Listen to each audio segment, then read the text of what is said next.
The Unbuilders of the Pyramids, a radical look at ancient Egypt. Welcome to a journey that will dismantle everything you thought you knew about the pyramids. What if I told you that the builders of these colossal structures weren't actually the pharaohs we learn about in history books? What if an even older, more advanced Egyptian civilization was the true architect millennia before the pharaonic era? Prepare to have your mind blown. What if all the history you've learned about the pyramid builders is just a thin veneer covering a deeper, stranger truth? What if a grand secret lies buried beneath the sands of Egypt? Have you ever stopped to wonder why we have magnificent, perfectly preserved pyramids like those of Khufu, Khafre, and Menkaure, yet right next to them we find other pyramids that are shattered, abandoned, half-built, as if construction halted abruptly, frozen in time by some catastrophe? Could these ruined pyramids be silent witnesses proving that the pharaohs didn't build all of them? Could they be the remnants of an older, more powerful civilization, perhaps the giants of the people of Od who began constructing these monumental edifices only to be instantly wiped off the face of the earth by divine punishment? And here's the most chilling question. Is the civilization that built the complete and ingenious Giza pyramids actually the lost Egyptian Atlantis? Could it be the people of Noah who existed before the Great Flood? Imagine that the pyramids we boast about are merely a lingering memory of a world that was submerged and ended. And those other abandoned pyramids? They could be the failed attempts of the people of Od who came after the flood trying to imitate that grandeur, but their end arrived faster than their ambition. These aren't just theories, these are questions posed by artifacts right on our land. I don't want you to believe a single word. I just want you to come along on this journey, see the evidence with your own eyes, and then decide for yourself. The mystery of Saqqara, Sekhemhet's empty tomb. Let's start our journey in the heart of Saqqara, right next to the beloved step pyramid of Djoser. Buried there is a great mystery known as the Pyramid of Sekhemhet, or as some call it, the Buried Pyramid. The name alone sends shivers down your spine. This pyramid remained a secret, unknown for thousands of years, until the great Egyptian archaeologist Zakaria Gonem uncovered it in 1951. King Sekhemhet wanted to build a tomb grander than Djoser's pyramid. It was planned as a 7-stepped pyramid, meaning it would have been taller and more massive than his spiritual father Djoser's pyramid. But suddenly, everything stopped. Construction ceased at the first step, as if the workers dropped their tools and fled without looking back. The official story claims the king only reigned for 6 years and died suddenly, so the project was abandoned. A simple, acceptable story, right? But the truth might be far more horrific. When we venture underground, we find the real disaster. An awe-inspiring network of massive passages and chambers with over 120 storage rooms filled with stone vessels, some finished, others still being carved. It's as if the craftsmen were working there just yesterday. And the biggest shock was in the burial chamber, a magnificent alabaster sarcophagus sealed and plastered for thousands of years. Everyone present felt their hearts pound, about to unveil a new king's mummy. But when they opened the sarcophagus, it was completely empty. How can a sarcophagus of this size, sealed and untouched since the day it was closed, be empty? Where did the king go? Was he even buried there? Or did the catastrophe that halted the pyramid's construction also erase the king from existence? Zawet el-Aryan, Forbidden Secrets. If you thought the strangeness stopped at Sekhemhet's pyramid, you're mistaken. The story is just beginning. Let's leave Saqqara and head to an even more mysterious and terrifying area, Zawet el-Aryan. At Zawet el-Aryan, we have 2 significant mysteries. The first is the unfinished Northern Pyramid, or Pyramid of Baka. This isn't just an incomplete pyramid, it's practically a nuclear-sized excavation in the earth. A pyramid base measuring 200 by 200 meters carved into the bedrock, with a passage leading down to a burial chamber whose floor is paved with granite blocks, each weighing 9 tons. The sheer numbers are illogical. And in the heart of this chamber, they found the strangest thing imaginable, an oval-shaped sarcophagus. Yes, an egg-shaped sarcophagus made of pink granite.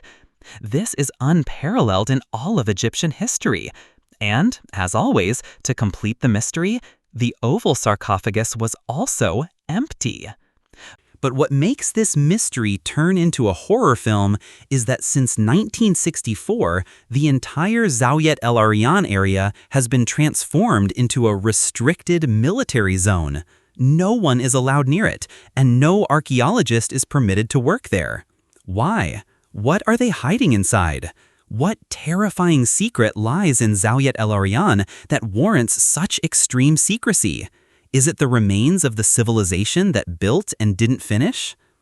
In this same forbidden area, there's a third piece of evidence completing this terrifying picture, the Pyramid of Kaaba, or the Layer Pyramid. Another abandoned pyramid, built in a strange way, with inward-sloping stone layers, as if the builders were experimenting. And, of course, like its predecessors, this pyramid was never completed, and when they excavated it, they found no trace of a body or sarcophagus. So we're facing a terrifyingly consistent pattern. Colossal pyramid construction projects, using strange techniques, all suddenly stopping at the same moment. All the sarcophagi we find are empty, and these sites become military secrets. These aren't coincidences, folks. These are consecutive chapters in a single story.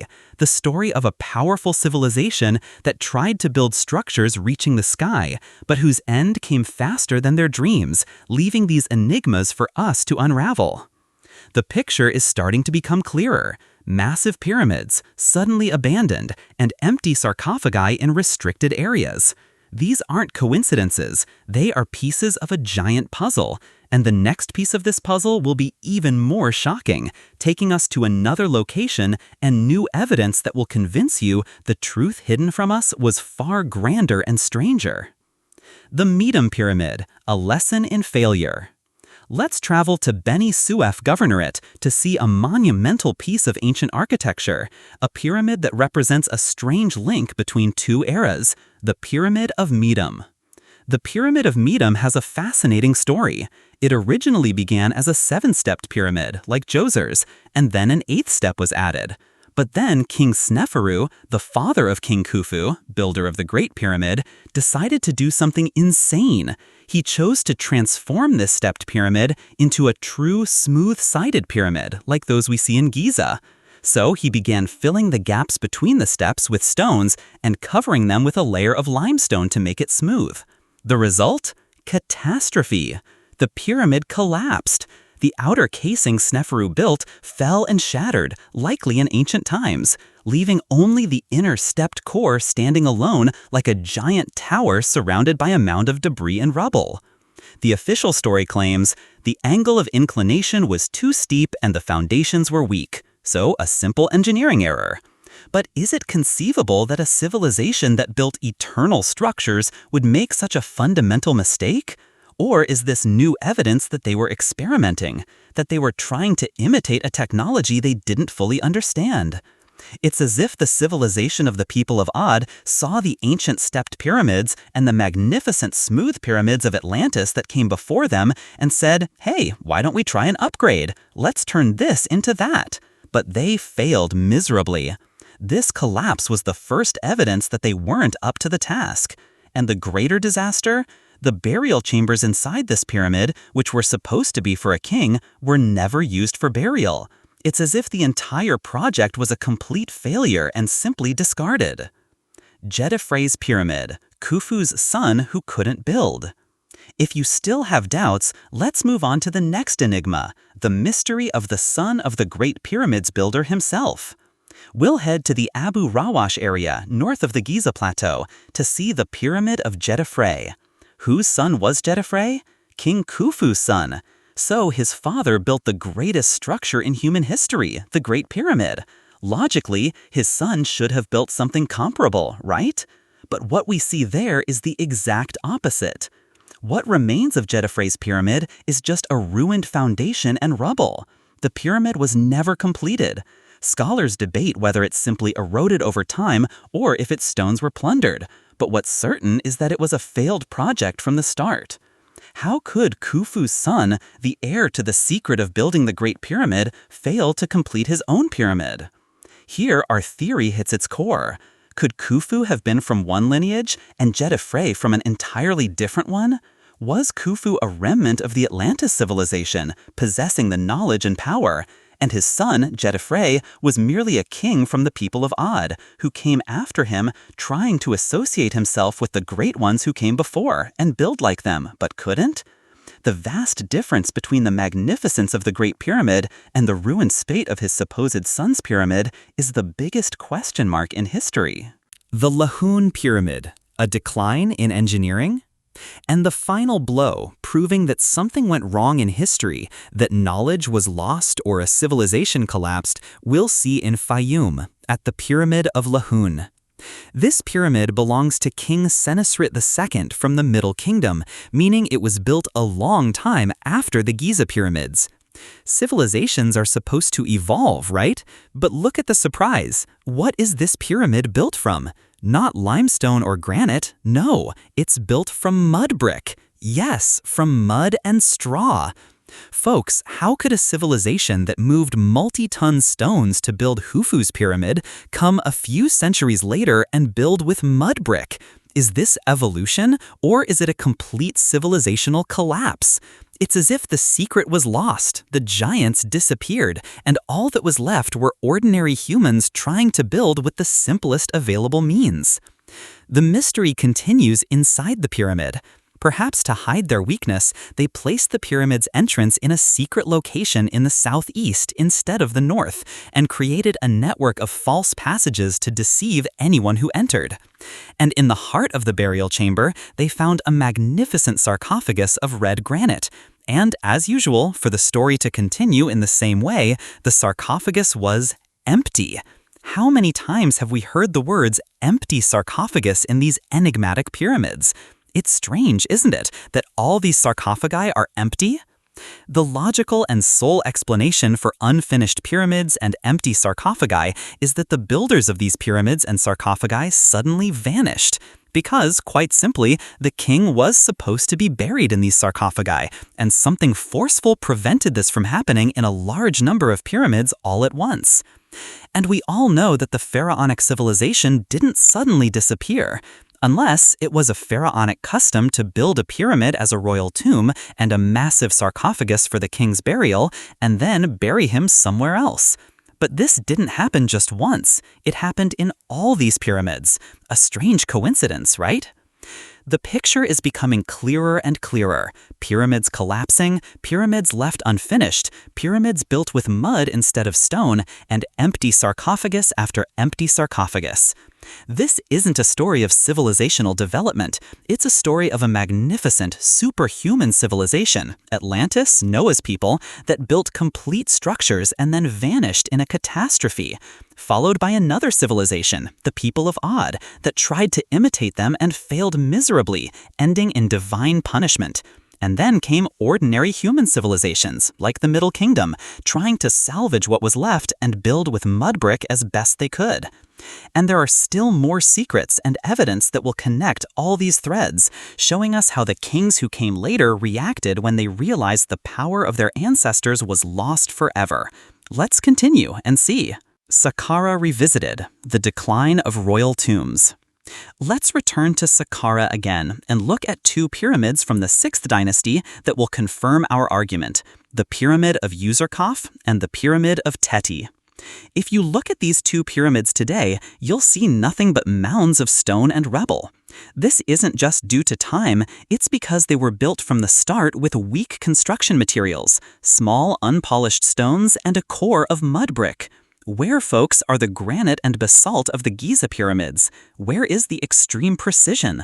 All of it disappeared. King Userkaf, the founder of the 5th dynasty, seemed to know he couldn't build a pyramid like those of old, so he changed the game entirely. He built a small, modest pyramid and focused all his attention on a massive sun temple in Abu Harab. It's as if he was saying, "My power isn't in building, my power is in my connection to the gods." This isn't development, it's an implicit acknowledgement of an inability to match the ancients. Then came King Teti, founder of the 6th dynasty, who continued down the same path of decline. His pyramid is also a pile of rubble, but he did something new and completely different. When he realized his pyramid wouldn't protect him with its strength and solidity, he resorted to a final weapon: magic. Teti's pyramid is the first in history where we find pyramid texts on the walls of its burial chamber. These are spells, prayers, and magical rituals aimed at protecting the king in the afterlife. So instead of protecting himself with a massive structure like Khufu, he decided to protect himself with words and incantations. This is the biggest evidence that the true power, the formidable engineering power, was already lost, and all that remained was spiritual or magical power. The Hawara Pyramid, a masterpiece of fear and ingenuity. And the greatest evidence of the weakness and fear they reached we'll find in Fayum, in a masterpiece of horror and intelligence, the Hawara Pyramid. The Hawara Pyramid, or the Black Pyramid, belonging to King Amenemhat III of the Middle Kingdom, is also built from mud brick. But this king knew that his mud pyramid wouldn't protect his treasures, so he decided to turn it into the largest trap in Egyptian history. Look at the difference in mindset. A civilization building a pyramid of such power that you stand before it, unsure how to enter, and another civilization building a mud pyramid and creating a labyrinth inside because it's afraid of robbers. The pyramid's entrance is secret and disguised, and inside, it's a network of blocked passages, traps, and winding corridors that would disorient anyone trying to enter. And in the heart of this labyrinth, he placed his burial chamber, which is a single block of quartzite weighing 100 tons. It's as if he built a vault inside a maze inside a mud pyramid. Why all this? Because he lost confidence in his ability to build a majestic structure like his ancestors. In front of this pyramid, he built a massive temple, so huge that ancient historians like Herodotus called it the labyrinth, saying it was a wonder surpassing the pyramids themselves in its complexity and grandeur. Unfortunately, this temple was also destroyed, and only simple ruins remain. The unfinished story, more mysteries unveiled. Wait, where are you going? Do you think the mysteries are over? No, my friend, we're just getting warmed up. Imagine that the oldest religious book in all of human history isn't written on papyrus or hidden in a library. No, it's completely carved inside a forgotten pyramid, and every word in it is a spell to reach paradise. What's the story of this pyramid, considered the catalog of the afterlife? Have you heard of the engineer who built the first skyscraper in history 5,000 years ago? How did one person, with his genius, manage to transform the idea of tombs from simple mastabas to a heavenly ladder that would take the king to the stars? And what's the story of the pyramid considered an engineer's mistake? A pyramid that started one way and ended up completely different. Was it a dismal failure, or was it a brilliant experiment that paved the way for the greatest structure in history? These aren't just questions, these are keys to millennia-old enigmas. Buckle up, because our journey today will take us into the heart of Saqqara and Dashur, and we'll uncover the secrets of 3 pyramids that will completely change your perception of the pharaohs. Let's go! Unas's Pyramid, the secret book carved in stone. Folks, when we say pyramids, we all immediately think of the great pyramids of Khufu, Khafre, and Menkaure in Giza, their grandeur and colossal size and all that. But sometimes the real treasures aren't in the size, they're in the details, in the secret within. In the heart of Saqqara, there's a modest pyramid, its exterior weathered and seemingly battered by time. This is the Pyramid of Unas, the last king of the 5th dynasty. From the outside, you might walk right past it and not even notice it much. But if you knew what was hidden inside those walls, your mind would spin. Imagine this. King Unas, before he died, told them, "Folks, my journey to the afterlife isn't easy, and I don't want to go there stammering or not knowing what to say. I want a guide with me, a catalog, a Google Maps for the afterlife."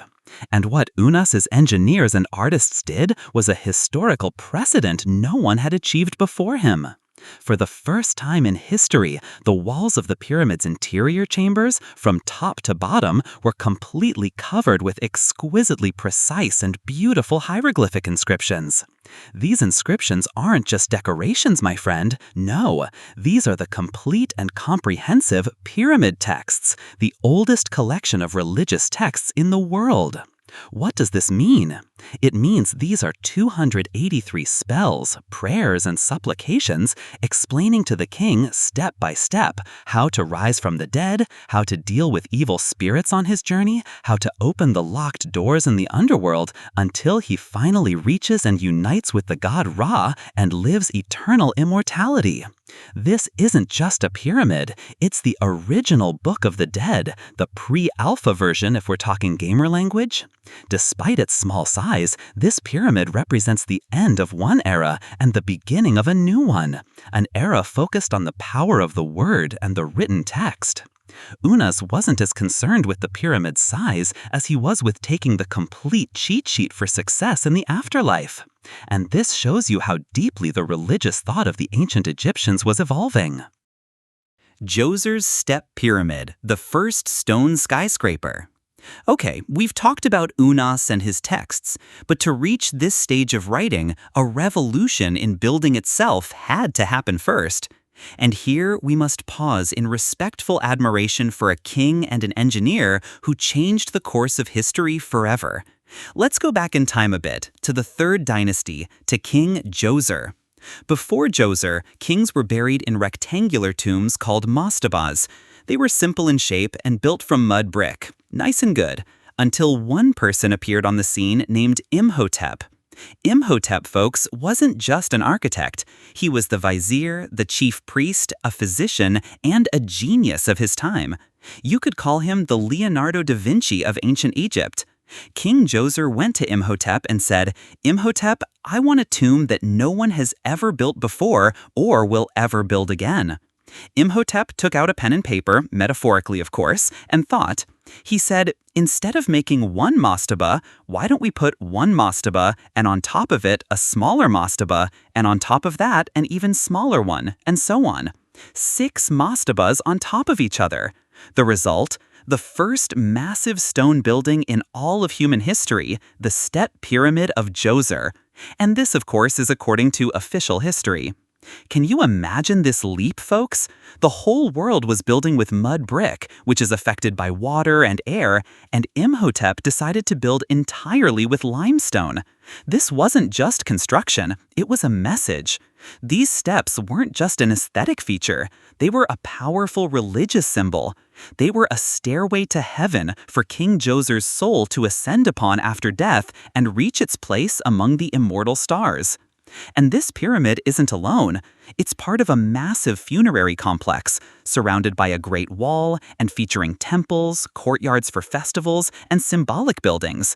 This project required administrative organization, a workforce, and planning capabilities that were terrifying. Djoser's pyramid opened the door and paved the way for all the great pyramids that came after it. It was the first spark of Egyptian engineering genius that astounded the world. The Bent Pyramid, a masterpiece of trial and error. We've seen the secret text in Unas's pyramid and the architectural revolution in Djoser's pyramid. Now it's time for a very dramatic story, a story of ambition, failure, and learning from mistakes. The story of the Bent Pyramid of King Sneferu, the founder of the 4th dynasty and father of King Khufu, builder of the Great Pyramid. Sneferu was a very ambitious king, obsessed with the idea of building the perfect, true pyramid with smooth, straight sides. So he began his pyramid project in Dashur. His engineers started construction with a very steep angle, about 54 degrees. They wanted the pyramid to rise quickly to the sky and look imposing. But what happened was a disaster. As they were working, the massive stone blocks began to exert terrifying pressure on the rooms and passages below. Cracks and fissures began to appear in the heart of the pyramid. The engineers must have been tearing their hair out. Oh my God, the pyramid is going to collapse on us and the king. Imagine the scene. The chief engineer goes to King Sneferu, stammering, Look, Your Majesty, we have, well, a small technical problem with the angle of inclination." Of course, Sneferu was not pleased. And here, the genius of the ancient Egyptians in dealing with crises emerges. Instead of demolishing the pyramid and starting over, losing all that effort, they made a very bold decision. They decided to change the plan midway through the work. At a certain height, they changed the angle of inclination to a safer angle, about 43 degrees. This is what gave the pyramid its strange and distinctive shape that we see today. Part of it is angled at 1 degree and the upper part at another. That's why it was called the bent pyramid. Even stranger, this pyramid is the only one in Egypt with 2 entrances, a northern entrance and a western entrance. Why? No one knows for sure. Were they experimenting with a new design? Was the second entrance a contingency solution for structural problems? Another mystery added to its enigmas. King Sneferu was likely not buried in this pyramid. This mistake or experiment taught him a lot. So he used all the lessons he learned from the bent pyramid to build another pyramid next to it, the red pyramid, which is considered the first true and complete intact pyramid in history. The bent pyramid is living proof that greatness doesn't come on the first try. It's a testament to the spirit of experimentation and innovation, and that even the great ancient Egyptians made mistakes and learned from them to reach perfection. Without this brilliant mistake, we might not have seen the greatness of the Great Pyramid. How could a dismal failure turn into the greatest success? And how could a king build the first ideal and complete pyramid in history after his first pyramid was literally about to collapse on his head? And what's the secret of the color that makes this pyramid look like a piece of the sun at sunset? The Red Pyramid, Sneferu's masterpiece, from failure to perfection. Remember King Sneferu and his bent pyramid? That man learned his lesson. His engineers took out pen and paper, metaphorically speaking, of course, and said, "All right, we get it. The steep angle doesn't work. We need to work with the safe angle we reached at the end of the last pyramid." The result? Sneferu built a completely different pyramid in the same area of Dashur, a magnificent, towering, and perfect pyramid, the Red Pyramid.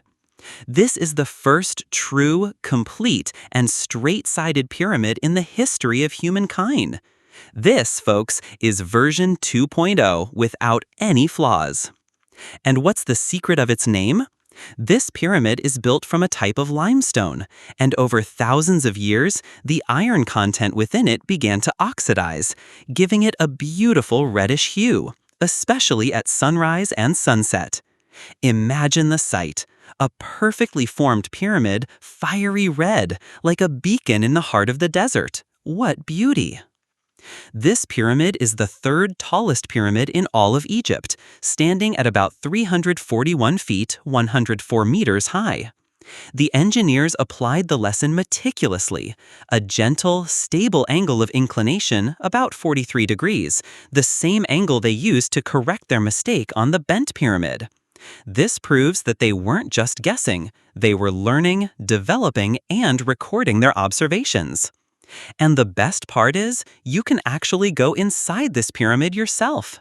From an entrance on the north side, you'll descend through a long passage until you reach 3 chambers.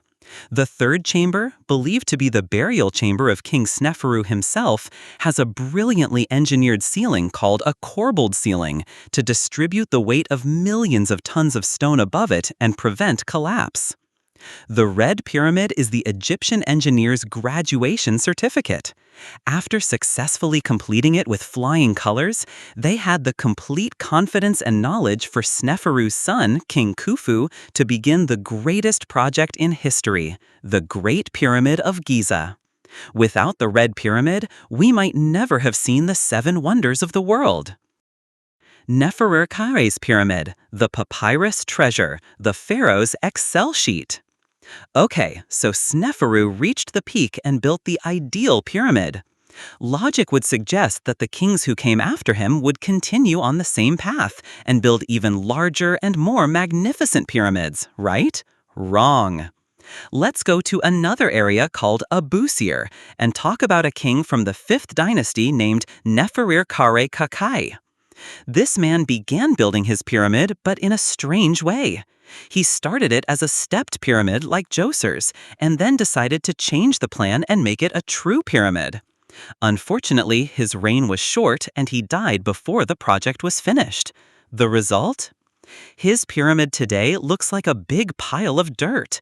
The outer casing was stolen or fell off, and the inner core of small stones is visible, indicating that the quality of construction began to decline. You might look at it and say, "What's this dilapidated pyramid? It's probably useless." And here's the shocker. The real treasure of Neferukarre's pyramid wasn't inside it. It was in its funerary temple. There, archaeologists found the largest archive of papyri in the history of the Old Kingdom, the Abusir Papyri. Folks, we're talking about thousands of administrative documents that record the most precise details about the temple's administration. What's written in them? Schedules for the priests, who was on the morning shift and who was on the night shift. Lists of offerings presented to the gods by day, hour, and quantity. Inventory accounts, how many sacks of wheat came in and how many jars of oil went out. Literally, these were the pharaoh's Excel sheets. These papyri are an invaluable treasure because they don't tell us about kings and wars. They tell us about daily life, about administration, about the economy, about the ordinary people who served in the temple. They show us that the pyramid was no longer just a tomb. It became the center of a massive and complex religious and economic institution. The value of Neferukarre's pyramid isn't in its stones. Its value is in its papers. Wait a minute, folks. Let's pause here for a second. Something isn't right. It's completely unnatural. Has anyone noticed what I noticed? Think with me for a moment. Exactly. You also thought of what I want to say. This is truly strange and perplexing. Let's do a quick flashback to what we just said. If we assume that the pharaohs built all these pyramids, and that King Sneferu, father of Khufu, owner of the Great Pyramid, benefited from his father Djoser's experiment with the step pyramid, and decided to improve himself and build a better pyramid, and indeed built the bent pyramid, and then learned from his mistakes and built the red pyramid, which is considered a masterpiece, and then his son Khufu took it to a whole new level and built the greatest pyramid in history, the Great Pyramid. Up to this point, the narrative is logical, acceptable, and there's no problem with it. But shouldn't what comes next be even more developed and astounding than the Great Pyramid itself? I mean, the 3rd dynasty started the idea, the 4th dynasty developed it fantastically, so the 5th dynasty, which is very close to them, should be more developed, right? But what happened was a shock. The only thing that would prevent something like this is a catastrophe or a sudden disappearance of these pharaohs after the 4th dynasty, something that would make the technology and sciences they used to build those great pyramids disappear completely. Because King Neferukarre Kakai from the 5th dynasty failed miserably in building a pyramid like the ones before him. And not just him, all the kings and dynasties who came after them also failed miserably. Is this logical, folks? Look around you. Everything in the world evolves forward. Because quite simply, these sciences aren't just secrets in building engineering, they're the expertise of engineers, the experience of workers, and the efficiency of an entire people. The only acceptable explanation for this strange decline is that there was a disappearance of the system and of the Egyptian people who built after the 4th dynasty. This necessarily led to the pyramid building technology not reaching the 5th dynasty and beyond, and consequently, they all failed. But this is something we haven't heard about in official history. Shouldn't this make you believe that the civilization that built the 3 Great Giza pyramids is not the same civilization that built the rest of the pyramids? And that a certain catastrophe prevented the technology used to build those 3 pyramids from reaching the civilizations that came after? And this forced them into dozens of failed attempts at imitation, all of which ultimately failed to replicate the original technology. Also, the incompletion of some of these pyramids and their sudden halt, shouldn't it make you think that another catastrophe suddenly occurred and stopped these attempts? So, here we are facing 2 mysterious catastrophes. The first prevented the technology of the Great Pyramids from reaching the subsequent civilization, and the second prevented that second civilization itself from completing its attempts. Are our conclusions logical or just delusions? Let's continue and see the rest of the pyramids to find out. Saqqara, the fading glory of the Old Kingdom. Let's head back to Saqqara again and the 6th dynasty, which will confirm our points, and look at 2 pyramids for important kings, Pepi I and his son Pepi II, who is said to have had the longest reign in all of history, around 94 years. When you look at these 2 pyramids today, you'll see the same thing we saw in Abu Sir, but worse. These pyramids resembled dilapidated hills. It's very clear that they no longer had the money, resources, or skilled labor to build pyramids with the quality and grandeur of those in Giza or Dashur. The outer construction is weak, and the inner core is made of cheap building materials. The signs of collapse were evident. However, here we see a curious shift in thinking. It's as if they said, if we can't immortalize ourselves with the monumentality of stone, then we will immortalize ourselves with the power of the magical word. Inside these crumbling pyramids, archaeologists found the real treasure. The interior walls, from floor to ceiling, completely covered with pyramid texts. The same idea as Unas's pyramid, but more extensive and comprehensive. The spells and prayers became more and more numerous, as if the king, seeing his kingdom weakening, decided to rely entirely on the power of magic and sacred words to ensure a safe journey to the afterlife. And the astonishing thing about Pepi II's complex is that even the small pyramids he built for his wives, Neith, Iput, and Wejipton, also had pyramid texts inside them. This was very rare, and it shows us how the idea of immortality through written texts began to spread more widely. These 2 pyramids are the final chapter in the story of Old Kingdom pyramid building. They show us a civilization trying to cling to its last hope for immortality, not in stone, but in the word. The 4th Pyramid of Giza, Khentkaus I. Can you believe there's a secret 4th pyramid in Giza that no one really notices, built for one of the most enigmatic and powerful women in Egyptian history? A queen whose titles baffled scholars. Was she just a queen and mother of kings, or was she herself a pharaoh who ruled Egypt? And what about the network of ghost pyramids scattered across Upper Egypt? Small mud brick pyramids built with no burial chambers inside, completely empty. Were they just symbolic markers on a map, like Google Maps pins, indicating the king reached here? Or is their secret still buried beneath the sand? Khentkaus I's Pyramid, the mystery of the Queen Pharaoh and the forgotten 4th pyramid. When we all go to Giza, our eyes are drawn to the 3 big ones, Khufu, Khafre, and Menkaure. But off to the side, near them, there's a massive and strange structure that even scholars are unsure what to call. Is it a giant mastaba or a small stepped pyramid? This is the tomb of Queen Khentkaus I, or as I like to call it, the forgotten 4th pyramid. This structure alone is a story. Part of it is carved into the bedrock of the Giza Plateau, and the other part is built with massive stone blocks. Its shape isn't a traditional pyramid, but it's so large that it commands attention in the area. But the building isn't the biggest mystery. The mystery is its owner. Khentkaus is a pivotal figure in history. It's said she was the daughter of King Menkaure, owner of the 3rd pyramid, and the mother of 2 kings of the 5th dynasty that followed. This means she was the bridge through which power transferred from one dynasty to another. But when archaeologists looked at her titles inscribed on the walls of her temple, they were shocked. They found her titled Mother of the Kings of Upper and Lower Egypt, and also Daughter of the God. And there's a third title whose translation caused a big debate among scholars. It could be interpreted as Queen and Ruler herself. Here's the question that split historians in half. Was Khentkaus merely a powerful and influential queen with political clout, power behind the throne? Or did she take power herself as pharaoh after her husband's death and before her son came of age? Was she another Hatshepsut, but thousands of years before Hatshepsut?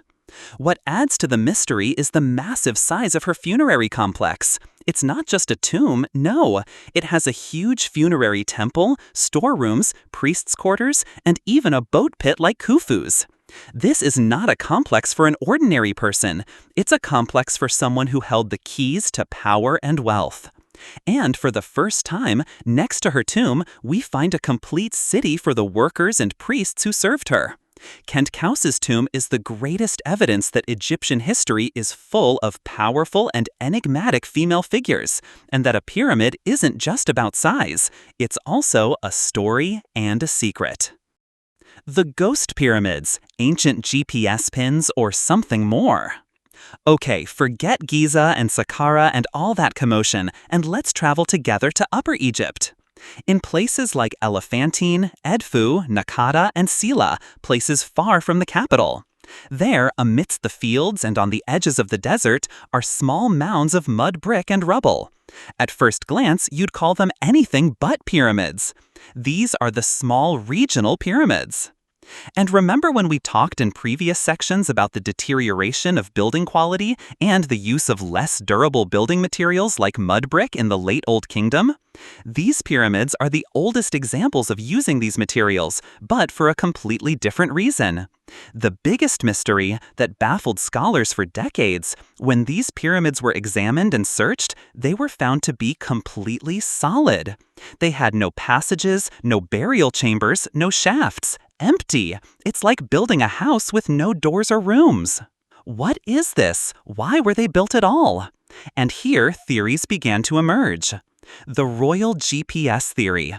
These pyramids might simply be symbolic markers, like a king doing a check-in in every important region of his kingdom. A way to say, I am here and my authority reaches this far. Miniature temples theory. Perhaps they were just platforms or rudimentary temples for worshipping the sun or other deities, where quick rituals were performed. Primeval mound theory. In Egyptian belief, the world was created from a primeval mound that emerged from the waters. These pyramids might be symbolic imitations of these sacred mounds. Boundary markers theory. Like the road signs we see today that say, "Welcome to such and such governorate," perhaps they marked the boundaries between different regions of Egypt. To this day, there's no definitive answer. These ghost pyramids remain one of Egypt's most enigmatic mysteries, proving that the pyramid shape for the ancient Egyptians wasn't just linked to death and burial. It was a symbol with many meanings and functions that we are still discovering. Two teams of builders, the masters versus the imitators. In one team, we have the masters of engineering, Djoser's Pyramid, the first stone skyscraper. The bent pyramid and the red pyramid of Sneferu, built with massive, precisely cut stone blocks, paving the way for the bigger beasts. And of course, the Great Pyramids of Giza, the Great Pyramid built with over 2 million stone blocks, with an average weight of 2.5 tons each. And some stones reach 80 and even 400 tons. 400 tons, folks! That's the weight of a Boeing 747 with passengers and cargo. These pyramids aren't just about size, they're about terrifying precision. Astronomical alignment with the cardinal directions with an error margin close to zero. Flattened stones and perfect right angles, as if the builders had laser devices. This was a civilization at the peak of its power, the peak of its knowledge, and the peak of its control over resources and technology. The second group, the mud brick whisperers, the mystery of the collapse. And after all this grandeur, suddenly, within a very short period in the lifespan of civilizations, we find the pyramids of the second team. The pyramids of Userkaf, Neferirkare, Pepi I, and Pepi II, the Pyramid of Lahun, and the Hawara Pyramid. The list is long. And what's their condition? Most of them today are just mounds of dirt and scattered stones. When scholars examined them, they found that their inner core was built of mud brick, or from small, irregular stone blocks placed haphazardly. The massive stones disappeared, the engineering precision evaporated, and the quality collapsed suddenly and suspiciously. And here, we must pause and ask the question that will puzzle you. How? How could a civilization reach the impossible peak in building the Great Pyramids, and then, just a few generations later, not thousands of years later, forget everything? It's as if they performed a format on all the engineering knowledge they possessed. How do you go from lifting 80-ton blocks to building walls with mud brick like any ordinary house? The official explanation says, perhaps economic resources diminished, or religious priorities changed, with more focus on texts than stone, or there was political weakness. This is a logical, neat, and acceptable explanation. But this stark contrast and this sharp decline makes many people question and say that this explanation isn't enough. It makes them ask, could the civilization during the 4th dynasty, specifically the period of the Great Pyramid builders, have been a different civilization? Did they discover a specific secret in building, a specific technology, a supernatural societal organization that was lost to them later? Was this a knowledge and genius mutation that occurred in a very limited period and then faded away? We're not talking about natural development. We're talking about a soaring peak immediately followed by a deep valley. There's no gradual downward curve, there's a free fall. And this is what makes the Great Pyramids not just buildings, but a puzzle that casts doubt on our understanding of linear history itself. The full picture: 3 eras of Egyptian pyramid building. Now, after this long journey, let's put all the pieces together and see the complete picture that no one wants you to see. Phase 1. The Era of Absolute Power, Atlantis/pre-flood civilization. The Giza Pyramids, complete, colossal, built with impossible stones and superhuman astronomical precision. Mysterious structures that express absolute power and confidence to the extent that no one understands how they were built to this day. This is the civilization of the gods or the primordial masters. Phase 2. The Era of Failed Attempts, the People of Odd, Giant Civilization. The pyramids of Sekhemkhet, Baka, Khaba, and Medum. Massive and ambitious projects, but all of them failed. Unfinished pyramids, collapsed pyramids, empty sarcophagi, and sites that became military secrets. This is the civilization of the giants who tried to imitate those before them, but their end was catastrophic and sudden. Phase 3. The Era of Decline and Fear, later Egyptian civilizations. The mud brick pyramids like Lahun and Hawara, and the dilapidated pyramids like Userkaf and Teti. Here, the power was lost, so they began building with mud. The confidence was gone, so they started making mazes, traps, and magical incantations on the walls. History isn't a straight line of development as they teach us. The history we see in our pyramids is a story of a violent rise and fall. A story of a legendary golden age whose secrets were lost, followed by ages of desperate attempts to imitate what cannot be imitated. I'll leave that question for you to answer. Open your mind and see the evidence for yourself.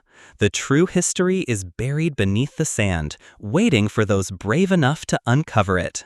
Welcome, you beasts, you legends of history who honor and enlighten my channel.